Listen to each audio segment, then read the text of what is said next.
Okay, so the adventure is continuing with this latest acquisition today.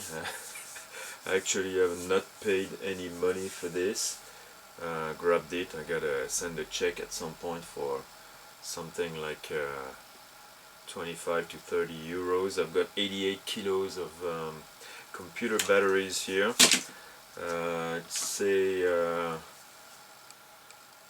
It's a mixed bag, a hodgepodge of all kinds of things. We've got these classic IBM, Toshiba, NEC, Lenovo, Hewlett-Packard computer batteries, which is what we like.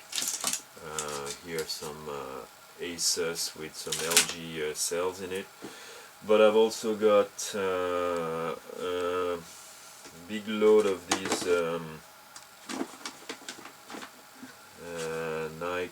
nickel cadmium, I think it's what it is.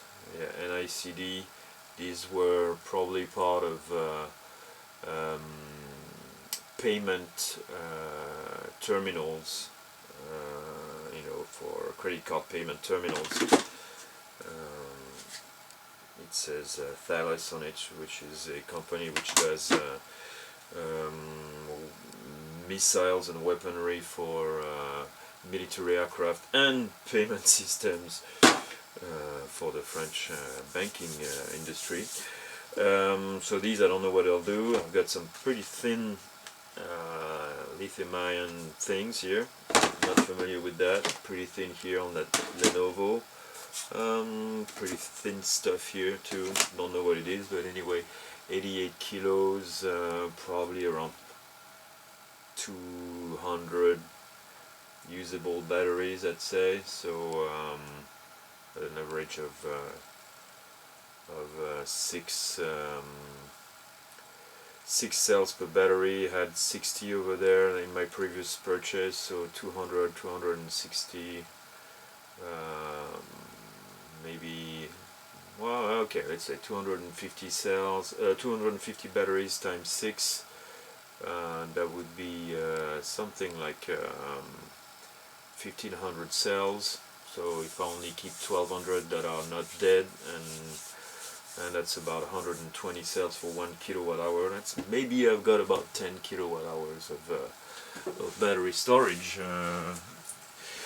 potential here. So now it's all a matter of dismantling and sorting and testing. I've got my testing station, which is on the way over there. It's not super rigorous.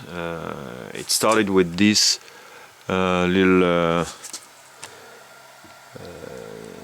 night core charger, but it's only 500 milliamps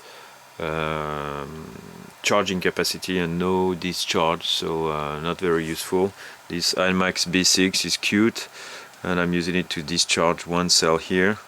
I've got another two that I bought, which are probably Chinese rip-off versions of bought off eBay. They officially don't do lithium ion, so I'm running them with the lithium polymer setting. I don't know if that's good or not, but I've got number 2 and number 3 that are connected to these two things here with little magnets.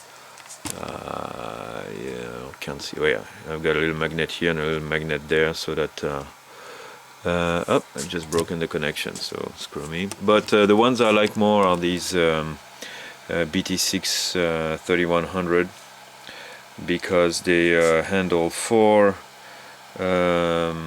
cells at a time, and they can charge and then discharge and count the milliamp hours, and then recharge it to 4.2 and display the total capacity that was measured during a discharge phase. So that's pretty nice. I just got a second one with a different brand today.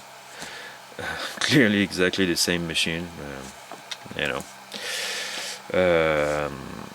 我不是中国人，可是我是法国人。Anyway, so it's pretty nice, and so what I'm doing now is that I'm when I get these cells off from the dismantling initial phase, I measure the voltage here, 1.82. I measure I run this with a quick test which measures the internal resistance, which here is 461 milliamps, I think. Here was 378 and 222. Supposedly, if it's less than 100 internal resistance, then that's good for fast discharge applications, you know, high power intensity uses. And if it's over 500, then it means probably that the battery is bad. And then I run it through the BTC 3100, and I write down the total capacity that it says is it was able to draw once it was charged. And so here I put 2 underlining here to say that it's the way that it's been done is through this BTC 3100, and it was recharged to the max, because most of the oh yeah, I didn't show this in the French version, but this is how far I've gotten so far. Dead batteries here. Hold on, I'm gonna remove this from the tripod. Here it says above 2000 milliamp hours, above well, you know, under 2000 but above 1800, and you can see that and all the way to less than 1400. And I don't know how many I've got. I probably got 2 to 300 cells here, and these ones are dead. And these are, you know, pretty cute. I've got a bunch. That's the biggest group is the ones above 2000, which is neat. So but here it's only 1600 on these green ones, 19, 14, and these two I'm trying to figure out what's up with them, because it said only, you know, 760, but maybe I messed up between the ones that were charged or not charged. So that's why I wanna probably buy 2 or 3 more of these BTC 3100, because I like the fact that it handles on its own a full cycle. And hang on a second. There we go. And there, I'll show you the beautiful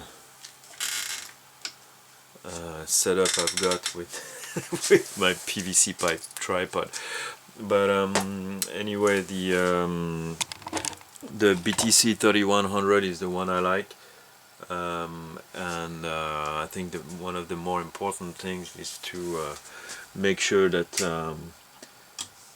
that there is some consistency in the testing and charging approach and methodology. That way, because the whole goal really is to not even balance, but to really put together those cells that have the same capacity, or, you know, that are sort of in the same behavior category. So it's not so much exactly the number, is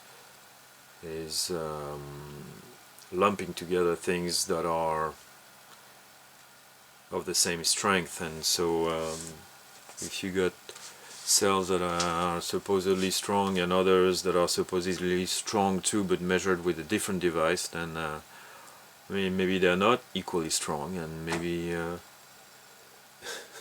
they won't you know, behave in a coordinated or synchronized manner when you charge them and discharge them as part of the same lumped together kind of group. So I think I'm really gonna go with the BTC 3100 and just run them all through this and have a single number. Maybe I'll check a little bit whether I see some relationship between the measured energy storage capacity that I measure with this, and some of these initial numbers, like the initial voltage or the internal resistance test. Anyway, that's where I am right now, but this is getting serious. I mean, I've got probably close to 150 kilograms, or 300 to 400 pounds of electronic, highly chemical and trash that nobody wants. So I don't know. I think I'm pretty excited. So we'll try to make something interesting out of all that. And till then, feel free to subscribe and mostly comment and press the like button if you want to make me very happy. And stay tuned for more. Bye bye.